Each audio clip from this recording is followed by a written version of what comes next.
Hey folks, it's Brian.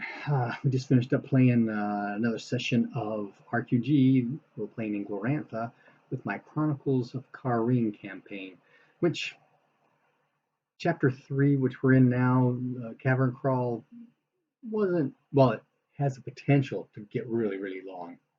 Wasn't planning on it getting really, really long, but it has been going on for like 22 sessions now. Excuse me. So anyway, we did a little recap at the beginning. I don't know if I recorded that or not, which reminds me of the live plays in the description. Um, and we, I had to do a little retcon. They had the nymph wash off all the spiders off of Arestra, but the nymph can't really do that. But she can summon a water elemental, which can do that. So she did that. Summon a small water elemental, rinse her off. And so they're trying to figure out what to do next. They do notice a Lars. Lars on the Naiad, she knows too. Notices up on the far side, up about 60 feet, 20 meters, are two openings. And there's some thought at one point that maybe that comes from the Death Temple, shooting bodies out into the spiderweb, but there's no bodies in the spiderweb. Plus, you fall much faster than you can go out, so odds are they probably just hit the bridge here. To the north, the cavern condenses down and turns into an actual hallway. And upriver, you can travel on both the north side of the river and the south side of the river, but the south side is much wider, safer to go. So they decided to go that way. And they're trying to get around to where they think the death cult's sacrificial altar is, or would be, down below it kind of thing. So they're traveling along. There's some things there, and they get to where it's no longer just stone stalactite, stalagmites, like whole types of the roof. Stalagmites are mighty from the ground, something like that. Anyway, where it gets sandy, and it's actually pretty thick. There's some broken pottery and some broken stoneware and stuff like that. So they start searching around. And they find some human bones, and I forgot to mention this: some old broken swords and stuff like that. They go further on. There's actually a nuisance encounter here, but I decided to cut out the nuisance encounters. I've also adjusted the strength of the bad guys from my experience in the temple area itself. So I'm making some adjustments. And one of the things was getting rid of these nuisance encounters, piranha heats and giant spiders and giant bats, and vampire bats, and that kind of thing, because they don't really add to the story. It can take out some hit points, but it's the same concept of the baby spiders from last session, and I just don't have the mechanics worked out well enough for it to be an effective tool. So, because there's some piranha keys here, so I discovered. And they get to after this beachy area, there's a stream, water coming out of the rock wall there. Nice stream running into the river itself. And then there's a little kind of mechanic thing here. Okay, you either jump over the stream or you can walk through. Jump, which turns to be like 3 times your dex plus your agility bonus. I didn't think about offhand, but maybe that's what it is. Or you can walk through with it dex times 5. The whole idea is just something could happen, and it did. Subutai misses dex times 5, slips and falls. I give him a jump roll to make it safe to catch himself. He does, so he doesn't take any damage. Otherwise, he would just take a d6 damage. And I would have had that being a d10 location, d10 plus 10 location, upper body kind of thing. Fall down, hit your arm, elbow, your head, your back, something like that. But he made a save, so he didn't take any damage. He got all wet. They get across, and there's not a trap, excuse me, but there's a situation in the scenario where when you walk around this area, there's a chance of rocks from up above falling down. So I just have the most unlucky person, the person with the lowest power, make a Dex times 5 roll to try to jump out of the way because rocks are coming down, and it happens to be super tight, and he missed. So he takes a bunch of damage to his arm. I let him make another jump roll to try to minimize that damage. Doesn't really minimize much, really, but you're talking about 60 meters of distance. It's actually higher than that, I think, right? But it's a significant damage. It's like 66 damage is what the design of the scenario is. So he made his jump rolls. I made a 5. Just got to roll a handful of ones.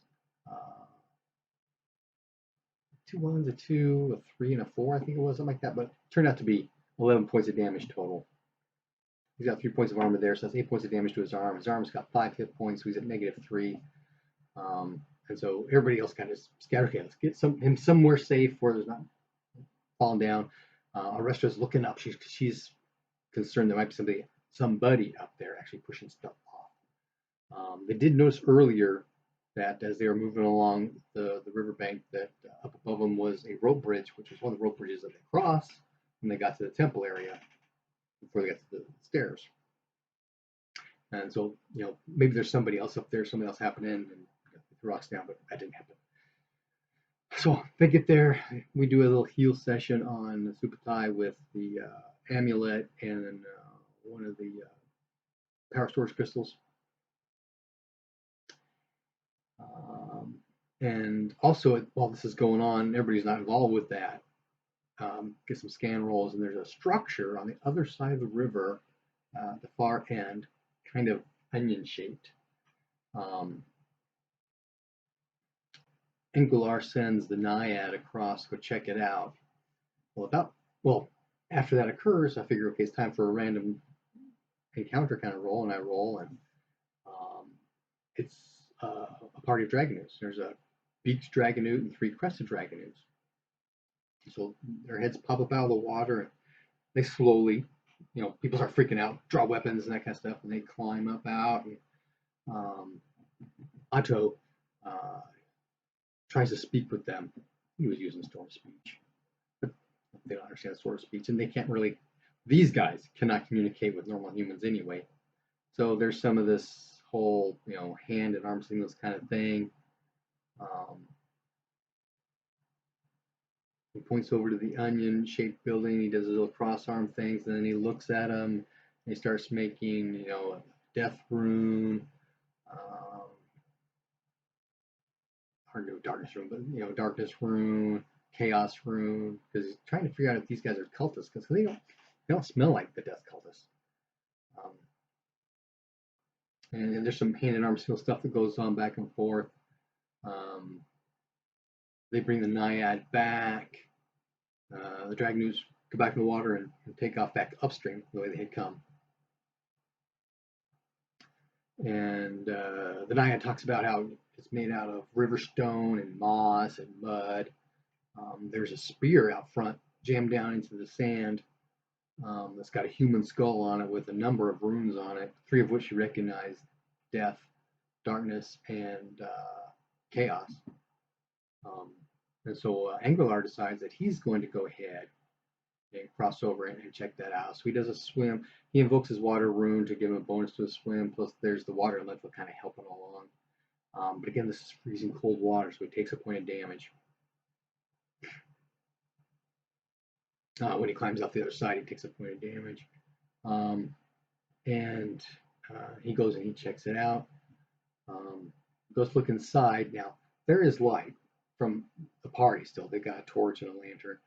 Excuse me. And so there's light coming over, but once he goes inside, it's pretty much dark. So Lars throws the torch over to him. It doesn't go out. Picks up the torch, goes inside, looks around. There's a table with a candle on it. There's a stool, a small chest on the ground.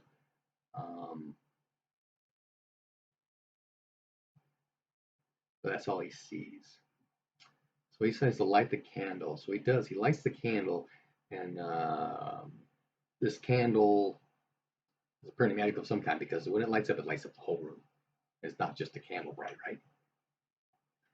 And he checks out the chest, and he's looking around. So I'm the other scan roll. And he notices back behind him by the doorway, there's a hook in the wall, and hanging from it is a silver medallion in the shape of a lizard, kind of in a circle, kind of like you'd see on a gecko kind of thing, right? I'll twist it up. So he takes that and he grabs the chest, and he comes out. Well, this amulet um, has a significance to the dragon who's down here, and they're very attuned to it. So as soon as it comes out of this building, they freak out and charge attack. So I just made it keep it easy. That one beak dragon and the three crescent dragon come out. Well, there's some discussion about dragon earlier too, because somebody made their elder races lore roll, which I kind of use as a generic one, just elder races in general. Plus, it's the baseline for any specific elder race lore that you pick up. And so they're booking an auto-made special or a crit on his scan roll, so he sees them come running. So they all get ready, but they're kind of figuring out, are they going to attack him or what? And Ingrillar says he's going to close the chest, drop the amulet, and book back across the river, and the rest are going to pull the rope. And so we do a really slow thing here. Okay, those are all statements of intent. Everybody's kind of holding off. If they get within if the Dragonus get within 2 hexes of Ingrillar, they're going to shoot their bows. So we do strike rank 1. He's dropping his stuff. Strike rank 2 moves to the river. Strike rank 3, he's in the water. Strike rank 1, these guys move 3 hexes because they're sprinting. It's not like normal melee combat kind of stuff. Strike rank 2, they're almost there. Strike rank 3, they put on the brakes. And the beaked dragon newt, the big one, reaches down, picks up the amulet, goes into the hut, hangs it up, comes back out. When he comes back out, by this time, Ingrillar is back over on the other side. He looks at them, takes a deep breath, and when he lets it out, stands up straight, he actually grows. Becomes really big. And he points back to where the stairs are. At that, the party decides, okay, we're going to go off that way. And after they leave, the dragon is turned and they go back. So they go back down the bridge, cross over, and they start going to the hallway. Now, this hallway has marble flooring, and it has tiled sides and a vaulted bricked top. These tiled sides are kind of a mosaic, but it's just a pattern. There's nothing really there.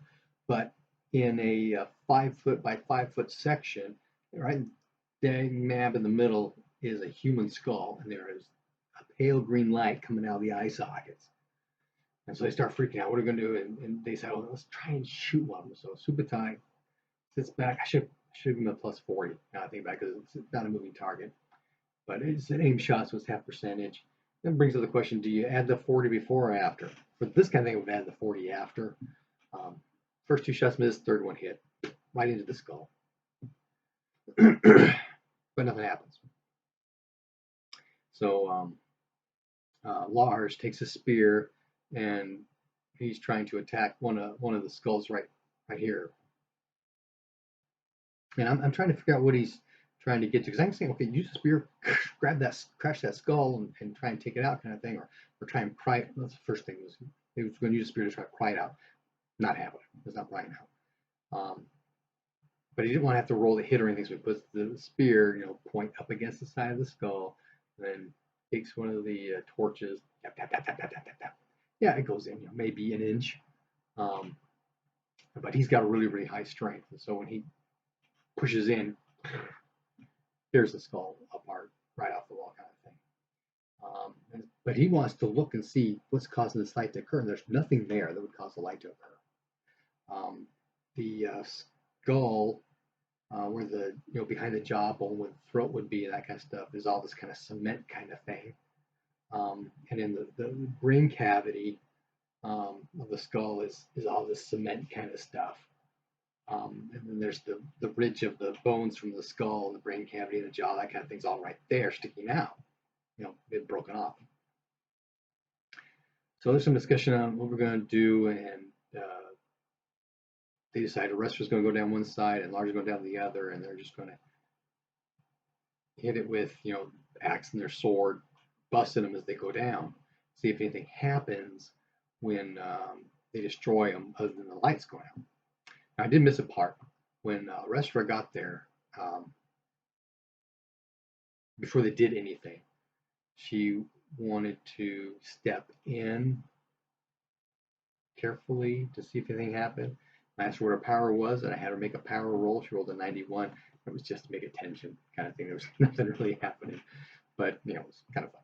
Anyway, so they start going down, bam, bam, bam, bam. Now there is something that's possible for them to notice as they're going down the hallway, but unless they're specifically searching for something, it's got to be like a special or critical scan roll, because they're obviously going to be looking as they're going down. Otto goes out in front because he wants to, in case somebody attacks at them, he wants to be in front to help defend. And they just go through as they go down. Arrestra, before they start doing that, casts Counter Magic 2 from her helmet. Her helmet's got a matrix in it, on the protections, the circle of protection. So everybody in there around the area, around Lars, is going to be protected by that Counter Magic 2, just as a safety kind of thing. But they go on down. They don't find anything. When they get to the end, they break up those last two. The lights go out, and it's a room in front of them. But they can't really see anything. But they got the torch. There's some light. There's a platform about a meter high, and on top of it is a creature. Now, Lars and Subutai run to Manticores before, so I had them make a roll. 10 times 5, I think it was. It should have been easy. And so they recognize this is a Manticore. And so Otto's trying to, Otto and Lars too, look at this thing. Is it moving? Is it alive? Is it a statue? What's going on? And it's not moving. Generally go into it. It could be a statue, but if so, it's painted, that kind of thing. Because but I guess I should have said it had its paw up and its head down, like it was sleeping, kind of thing. We weren't able to tell it was a Manticore then necessarily. Yeah, it doesn't matter. But anyway, so Arrestra eventually steps in front of Otto and actually goes in the room. As soon as she steps in the room, there's a light comes out of the ceiling onto the Manticore, and the Manticore wakes up, stretches, looks around, cracks his neck, and then looks at the party. And so they start talking back and forth. Otto again using his storm speech.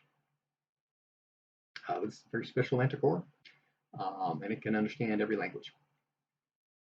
So it is talking, and it knows a lot of information. But some stuff it doesn't know, but can figure out. So there's a couple times during this discussion, because they're asking questions back and forth, there's some discussion going on where it'll stop and close its eyes and think and come back either with an answer or I don't know kind of thing. But they ask all kinds of questions, trying to figure out how long it's been here, how old it is, what does it know, what does it not know.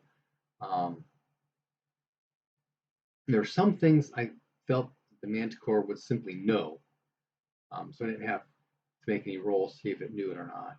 But there's a lot of stuff they're asking that doesn't really know that or not. And so there's some inconsistencies in answers. At one point, Lars got really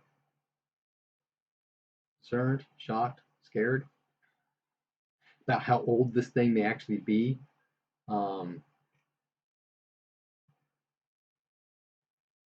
then they asked some questions that, and after at the end of the session where I'll just chat back and forth, some discussion on, well, this is what I meant. Okay, well, what you said was, how long has it been for you since the Dragon Guild War? Well, it's been the same time for everybody since the Dragon Guild War. It's been 506 years. So it's kind of a catch-22 kind of, not an oddball kind of question. They're trying to figure out, what about for her? So not type her. But she's not awake all the time. So she doesn't actually know how much time has gone by during certain things. But she knew what the Dragon Kill War was. She knows when it is now. So and there are some things about what was the last question that they were asked before they came, and it was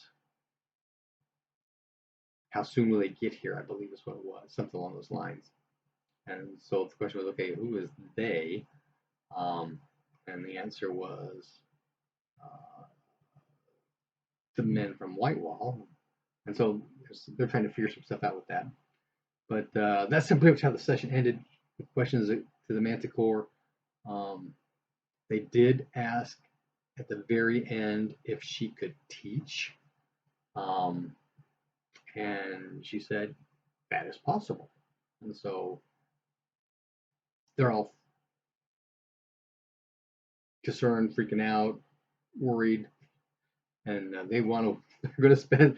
We're not going to end the session going back to the Whitewall because they talked about. That's what she wanted. She wanted to get free, and that's how they get her free. And she looks at them all and goes, "Then you guys can get me out of here." And they ask her about who imprisoned her and about who did the things in the lights in the wall and that kind of thing. Those are Thanataries that did the wall light things and that kind of stuff. But she was there before then, kind of deal. It kind of comes out. And so I asked, okay, so you guys are going to try and get back out to see if they can't find somebody, because she says it's possible that somebody might be able to help her. And she provided some information that I don't know specifically, but some verbiage that if you were to ask a priest or a priestess about somebody who can do X, Y, and Z, that they might know what X, Y, and Z really means, and then know if they can actually help or not. It's possible, not likely though. So anyway, that's kind of where we end the session. And ask, hey, no, we're going to spend the next 2 weeks thinking up questions to ask the Manticore. Happy gaming.